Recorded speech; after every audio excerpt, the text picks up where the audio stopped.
For some of the new members in the group who we haven't met yet, don't know much about me. So I used to be an Army Ranger. I did 2 tours in Iraq and 1 tour in Afghanistan. Then I went to the corporate world for 8 years, and then I started in real estate. So when I first saw this book, when they first read the book, whose first reaction was like excitement? Like, this is the awesomest book ever. Anybody have that reaction? Like, this is awesome. Like, this book was so painful for me to read the first time. Like, I'm turning pages, and it's like, I made this mistake. I made that mistake. So I was 23 to 28 while I was in the military, and I'm just like, I was too ego-driven, and I'm just like, why wasn't this book a manual when I was in the Army? So, like, this book was so painful to read the first time because I was like, I made all these mistakes, and then I looked at what I was currently doing in my business, and I'm like, I'm still making all these mistakes. I'm like, I can't continue to do this. So this book, for like a lot of people, was a wake-up call for me. And what I realized is this book talks about the best and worst thing about owning a business. And it's that you're responsible for everything that happens or fails to happen. And this was always said in the military, what happens or fails to happen in your unit is your responsibility. And like, this is an awesome responsibility. And it's a two-edged sword. So the man next to me in this picture is Sergeant Sean Willis. He was my first platoon sergeant. So he's the guy who took me right out of school and like taught me how to do my job. And this guy was awesome. He was the best of the best. And so when like platoon leader grades came out, I got A's. And like, really all I did was hang out with Willis, learn from him, work out with him. And like, he's like, oh, great, another second lieutenant. I got to deal with another dumb, smart kid. And then, like, after 2 weeks, he gave me the greatest compliment. He's like, you're a dumb, smart kid, but I've seen much dumber, smarter kids than you. So we got along really well. But, like, I was responsible for what happened in my platoon, and I had an awesome platoon sergeant. So my job was easy. Then I had other assignments when I didn't have good support, didn't have good platoon sergeants, and all my weaknesses were shown. And then that's where it was hard. And then another thing about Willis, the dude was absolutely hilarious. So this picture I'm going to show you was taken in 2005. This is some early 2000s humor. For some of you young people, you might not get it. But so he's like, Jimmy, we need to make sure your mama knows that you're good back home. So I don't know if you guys can read the sign. But I'm like, look. I'm like, Mom, don't worry about me. It's still safer than Michael Jackson's house here. So the dude this slide's completely irrelevant, but it's the end of the day, and I figured we'd need a laugh. And like Ren and Eric talked about, like the privilege, the honor we have is this awesome responsibility we have to be leaders. Like, I love it. I hate my business some days, but I love my business because it's the crucible that makes me a better person. By reading books like Jocko's book and seeing all the gaps and seeing I have the ability to fix the problem, to solve the problem, to get better. It's truly an awesome privilege and responsibility you guys are walking into. And so when we were dividing up this book, I was just like, oh, please, I hope Ren and Eric don't want to take decentralized command, because this is like my favorite concept in the military. It's my favorite concept of being a business owner. It's my favorite concept, really, of being an American.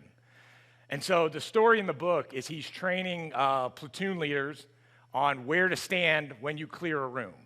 And so for those of you who don't know, like when you clear a room, the command and control element obviously can't be the guy breaking through the door. And when I was a platoon leader, like, I struggled with it because I was fresh from playing football. Like, I was a big dude, like physically, and I could crush that door, and I wanted to crush that door.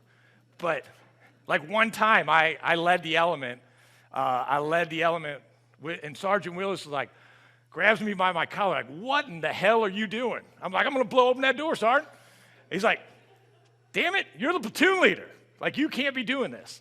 And so, like, I tend to love to jump into things, and that in the beginning did not necessarily make me a leader, a good leader. And so, because I was like, I'm a leader, I lead from the front. I'm gonna bust open doors, and like, in the book with Jocko, it's like, hey, a great leader can't be doing that because you're going to get wrapped up in the minutia. Maybe a business application is like, I'm such a hard worker, I'm going to be my own assistant, like what Steve was talking about. I'm going to schedule all my appointments, I'm going to take all my phone calls. And so what Jocko said is, hey, the good leaders need to be in the middle. You don't want to be too far back that you don't know what's going on, but you can't get caught in the minutia of the moment. And so, like, this is why I love decentralized command. Like I said, it's why I love being a business owner. It's like an American foundation to me. It's like my favorite thing in the military. So who here has seen the 300, this movie? Somebody give me their main takeaway from the 300 other than try to get as ripped as possible. Who's got a takeaway from 300? What'd you learn?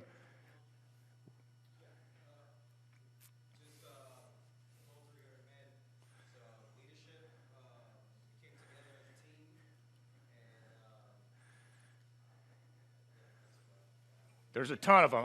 I'll take one more. There's that too. There's a ton of takeaways. But early in the movie, King Leonidas, he says something phenomenal that has always stuck with me. They're trying to get him to pay homage to the Persian king. And Xerxes, and they're like, no, we're going to fight. And Xerxes like, we're going to crush you. And he's like, no. A free human being fighting for his own land in his own territory will always beat an army of conscripts, somebody who's just there because they're getting a paycheck. He's like, hands down, we will win because of this. And anybody else love that concept? I love it. It's like, and then you got these badasses at Lexington and Concord, a bunch of farmers in the Revolutionary War going up against the greatest army on earth. They won because it was their farms. It was their territory. Everybody know what the Battle of D-Day was? How we started to throw the Nazis out of Europe. This was decentralized command. So if you remember Band of Brothers, it was all about small unit tactics, small leaders. So the slide on the left is a bunch of Rangers scaling a hill led by their junior leaders, their lieutenants and captains. And part of the reason we won that war is because there was not decentralized command in the Nazi army. So the guy on the right is General Rommel. So on D-Day, the Germans were like 4 hours late to the fight because Rommel was out with his wife, and nobody wanted to make a decision. Who here in their businesses gets a little frustrated, like, why can't anybody here make a decision? Why's all the decisions got to come through me? Anybody ever have that? It's because you're not practicing decentralized command. So nobody on D-Day would make a move because they hadn't got a command from Rommel, who was out with his wife on vacation. So it's part of the reasons I just love decentralized command. So you might be thinking right now, well, thanks for the military history lesson, Jimmy, but I'm a real estate investor. Well, you're welcome for the history lesson, but this does apply to real estate. Have you guys ever asked yourself, who do you want to lead? Do you want to lead an army like Xerxes, a bunch of conscripts being there? Because if they're not there, he was going to kill their wife and family. Or do you guys want to lead a bunch of robots? Anybody just want a bunch of robots who's going to do whatever I say? Then my world will be so easy. I know that's gone through everybody's head. Yes or no? But deep down, we don't want to lead people like that. We want to lead a bunch of badasses, like the Spartans and the Rangers at Point Du Hoc. And then a more important question is like, what type of leader do you want to be? Do you want to be a tyrant like King George, where nobody can stand to be around you, or some weird, creepy guy like Xerxes here? I don't want to be that. I want to be like Leonidas. I want to be like George Washington. I want to lead a bunch of people defending their own land and what is theirs so that they can be free as well. That's who I want to lead.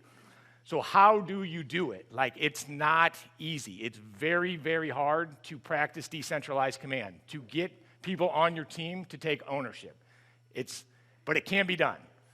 And so the way you do it is through decentralized command. And now, when I first heard about this concept, decentralized command, and this is where I struggled as a business owner, because I was not able to go from the military to the corporate world to the business owner world and pull all the good stuff from the military. I just wasn't able to do it. And so When I learned about my ideal business was this, is that I'd have a business that operated like the Rangers. We operated on commander's intent, and we operated on a mission statement. And we could do a lot of good things on just that. I was like, oh, that's the kind of business I want. And so I'm just going to decentralize control. But what I was really doing was lazy delegation. And you guys, I'm going to get into how that can be a trap. Like, I try to design my talks as like, hey, what's a trap I wish somebody would have told me about when I first started? So that's where we're going to kind of go. And so I'm going to bring in another Navy SEAL book called The Golden Rule of Leadership. This is how you get to decentralized command. And when I first heard this concept, and then Annie is actually a co-writer of this book, so I'm going to try to do justice to your guys' concept. So when I read, who here's read Traction? Okay. When I read EOS and Traction, like we were starting to gain momentum, we were starting to build. And then I read Who Not How. Who's read all this? And then I was in Strategic Coach. And then this book, by the way, is awesome. This is the next book by Sullivan and Hardy. You guys should pick this up. But when I read Traction for the first time, I was like, I get to hire somebody to do everything I hate doing, and we'll call them the integrator? Like, this will be awesome. And then I was like, poof, I was like the road runner. Oh, there's a problem in my business? No worries, I got an integrator. I'm going to be lifting weights and wakeboarding and doing stuff I want to do because I'm the visionary. And so what I'm saying is when you read these books, they're awesome, but there's a very fine distinction that you have to practice the golden rule of leadership before you let go. Because even Who Not How, like they don't talk about the downside of lazy delegation. So I lived that dream of the Roadrunner in Vreeland Capital 1.0. It was like, so when I first started flipping, flips 0 to 30 were awesome because I was running on pure adrenaline, no systems, no process, no team. And then we get to 30, and everybody at CG is like, you need to get an integrator, you need to get a team behind you. And it was, flips 30 through 70 was the worst time of my life. Like, I would have preferred to go back to Afghanistan. Like I thought I had got out of a rat race, getting out of the corporate world, you know, the whole rich dad, poor dad thing, but I realized I had just jumped into another rat race. So we had a growing payroll that I didn't understand how to manage. We had an untrained team. I just threw people out there. I had no systems, no processes, and the worst part is I was catching mistakes, but I was catching them 30 days after it was too late. Like, anybody ever had that feeling? Like, great, I'm catching my mistakes, but it's 30 days late. Can't do anything about it. And I had no feedback mechanism or system to inspect. And so every day was a rat race. Every day I was just putting fires out. Anybody ever feel like their business is like that? So this book will help you. All these books will help you with that. But here was the mistake I was making, is I was mistaking the golden rule of leadership with the golden rule in life. And so the golden rule of life is do unto others as you would have them do unto you. How many of you guys think that that applies to leadership, that you should lead others as you would like to be led? No or yes? Okay, good. You guys are smarter than me when I started, because I thought I should lead people the way I wanted to be led. So they're just right there. And I hated being micromanaged because I went to a micromanaging university for college. And I could not stand all the shoe shining. I could not stand all of it. But it was like, now that I'm 40, I see the logic of why they did it. I was an 18-year-old turd who didn't know anything. And so I had to be micromanaged. But then we got to the Rangers and the Special Forces. It was awesome. It was a high-functioning team. They'd give us a target. They'd give us a mission. And we had a planning process, so we'd rip through that. And then, boom. Like it was, and then we'd go on the mission, hit the target. It was awesome. It was an incredible experience. And so what I didn't understand, that there was a spectrum of leadership between control-centric and empowerment-centric leadership. So, like, I'm assuming in this room, on the younger side, on that more entrepreneurial side, you guys are going to skew to empowerment-centric because you guys are more visionary, you're idealistic, so you're going to skew to empowerment-centric leadership just like I did. Now, you got two types of leadership. You got control-centric, was like West Point. Like, there was somebody over me at all times checking everything I did until I got older and more mature.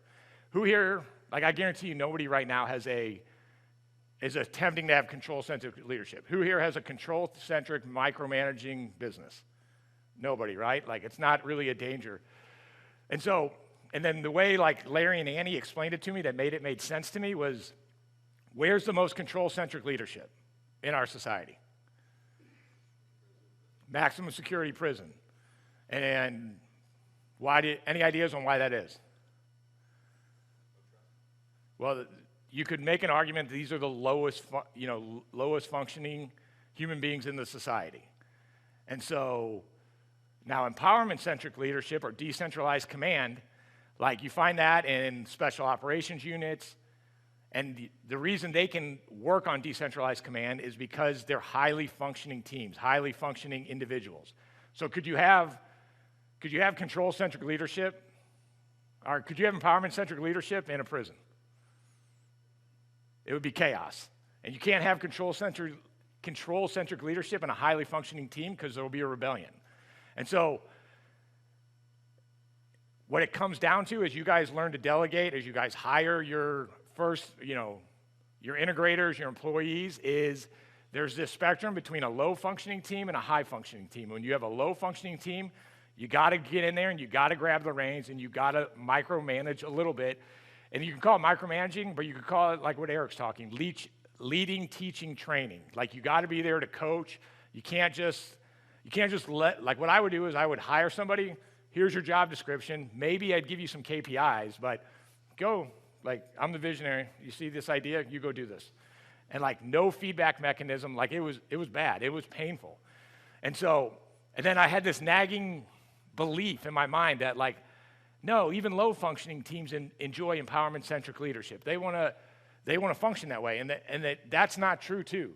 Like low-functioning, if you have any doubts, like that, hey, I don't want to be like that to a low-functioning team. Like they don't enjoy empowerment-centric leadership. Every day to them will feel like Groundhog Day, and every day they'll just be putting fires out. And so, the main thing I want you guys to take away from this is you can't hire an integrator and be the road runner and get out of there. You're constantly on a dial between, is my team low functioning and high functioning team? And if it's a low functioning team, it is your fault and you need to institute some more control centric leadership.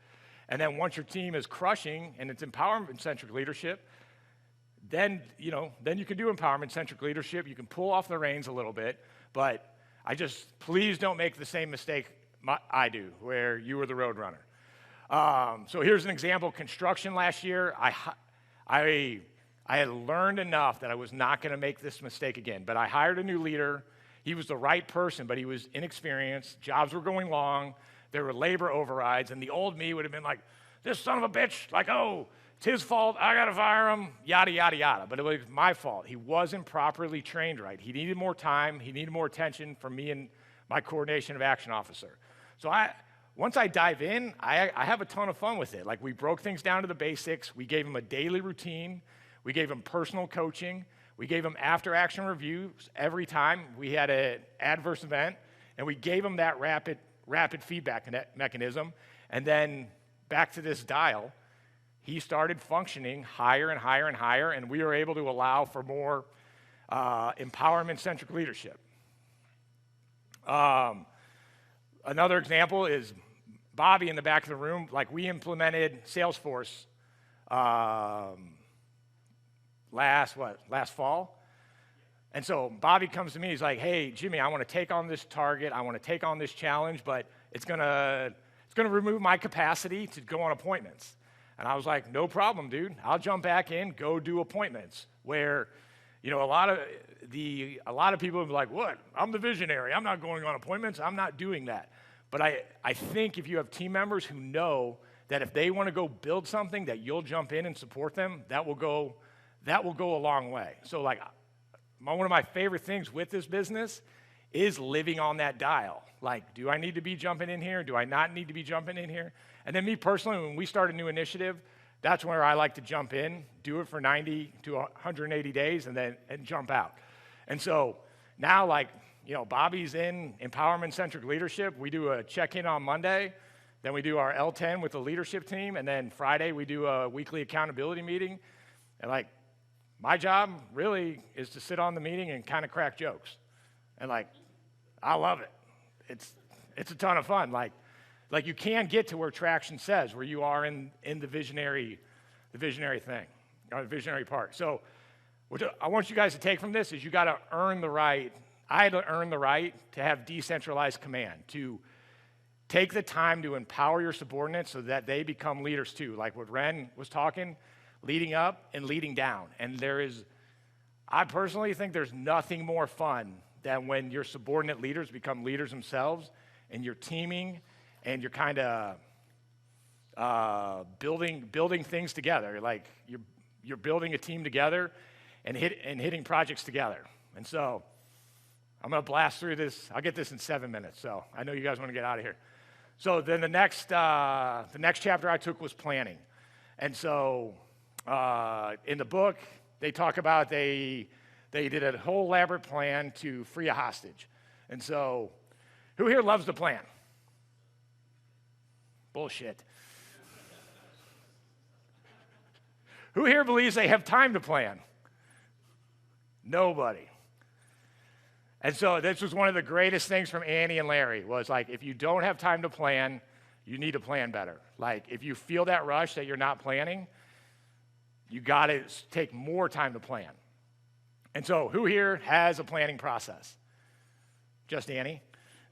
And so this, I hope, is like a double layer on of everything Brian was talking about earlier today about why an operating system is so important. Because when I first started this business, here was my attitude to planning.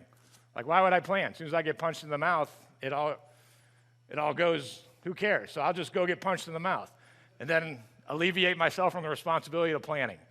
And that's part of the reason we were in such a rut and I entered another rat race. And then, like I said, that Jocko book, it's like I have these distant memories of everything I should be doing. And like, I realized like at Ranger School, they starved us for 60 days, and then they didn't let us sleep for 60 days so we could learn to plan. All we did was what you've been there, right? Like Pete, like this is what they got over on us. They told us we'd do cool, like jumping out of plane stuff, but they just wanted to torture us and teach us how to plan. And so I was like, wait a minute, I know how to do this. I can do this if I want to. So this is a picture of me and a couple of my Rangers right after a briefing. So the military is phenomenal in having a planning process. And the way I was able to convince myself to start planning was this. Like, we did this one tour in Iraq. We did 100 missions. And so we did 100 missions briefs, and we had a process. So it wasn't brain damage to plan. It was part of the plan. But we would never leave the wire without a commander's intent, a mission, and a target. And why wouldn't we do that? Because it'd be too big of a risk to risk other people's lives without some type of target. Like there has to be a payoff to take that type of risk. And at the time, I had borrowed about $5 million. Like I was operating in a dangerous manner. So it's like if I wouldn't leave the wire to go on a mission without planning, like why would I take these huge financial risks without planning? So that's how I was able to trick myself into loving planning. And then this is what Mike Tyson says, but the reason you need to have everybody on your team knowing this commander's intent and the same mission is that once bullets start flying, things do get crazy. When markets go up and down, things do get crazy. People have to know where they're going, even if there's a storm. And so, like when I wasn't planning, like I said, it was Groundhog Day every day, and I was in another rat race. And so this is from 10X. Here is another reason why it's so important to have an operating process and a planning process.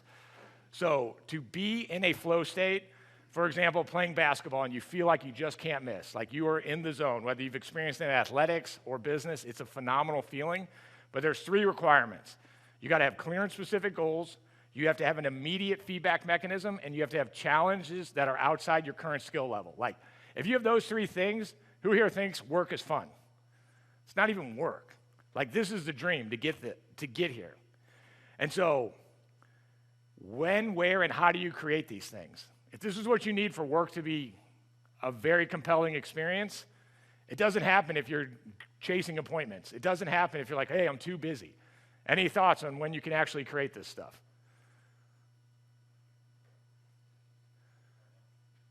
What do you mean right now?